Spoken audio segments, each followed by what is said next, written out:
Okay, நீங்க எடுத்திருக்க அந்த கோமாளி யாருன்னு பார்க்கலாம்.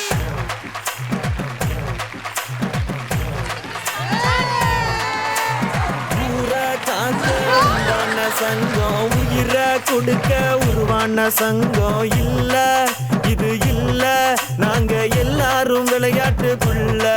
நான் எந்த அளவுக்கு ஒரு சந்தோஷத்துல இப்ப இருக்கேன்னா, இந்த எபிசோட் முடிச்சிட்டு நீங்க என்ன எலிமினேட் பண்ணா கூட நான் சந்தோஷமா இருப்பேன். இது போதும். Oh my god. Bose Pandi சொல்லுங்க. போஸ் பாண்டி போஸ் பாண்டி, என்னப்பா ஊர் பஜாரெல்லாம் கூடி இருக்கு, சங்கத்துல இருந்து கருத்து என்னன்னு தெரிவி. அதான் காலையில் ஷூட்டிங் வந்து அடுத்த நாள் காலையில் வீடு திரும்பும் எனதருமை குக் வித் கோமாளி பெருமக்களே,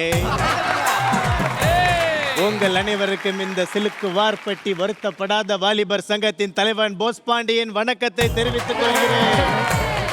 ஆங்கராக வந்திருக்கும் பெருசுங்களே, ஜட்ஜஸாக வந்திருக்கும் குழந்தைகளே, லஞ்ச் போட்டு சம்பாரிச்ச பணத்தை எல்லாம் பஞ்சு போட்டு இழக்கும் பெரியவர்களே. ஆக்சுவலா எங்க அப்பா என்னை மாடு மேய்க்க சொன்னார் சார். நான் சொன்னேன் நான் மாடுலாம் மேய்க்க மாட்டேன், நான் கல்யாணம் பண்ணி வைங்கன்னு கேட்டேன். அதுக்கு அவர் சொன்னாரு, உனக்குலாம் ஜோயா மாதிரி ஒரு பொண்ணு கல்யாணம் பண்ணி வச்சு அவ கையால சமைச்சாதாண்டா அறிவு வரும்னாரு. அதுக்கு நான் மாடே மேய்க்கிறேன்னு சொல்லிட்டு மாடு மேய்க்க போயிட்டேன்.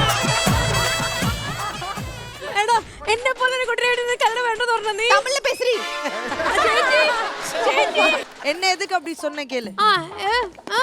என்ன எதுக்கு அப்படி நீ வாய் மட்டும் வாய் ஆசை. இங்க பார், உன்னை கட்டிக்கிறதுக்கு மாடு மேய்க்கலாம். நல்ல ஹேர் ஸ்டைல் நல்லா இருக்கு. இவ ஒருத்தி எதுக்கு வந்தாலும் அத மாத்துறா. நீ என்ன போல பொண்ணு கிடைச்சா வேண்டாம் சொல்லுவியோ? ஒண்ண போல. ஓகே. ஊதா கலர் ரிப்பன் உனக்கு யாரு அப்பன். நான் கூட உன்னைய பார்க்கும்போது ரொம்ப சின்ன பிள்ளைன்னு தான் நினைச்சிட்டு இருந்தேன். ஆனா பாவாடை தாவணியில பார்த்ததுக்கு அப்புறம் தான் விழுந்துட்டேன்.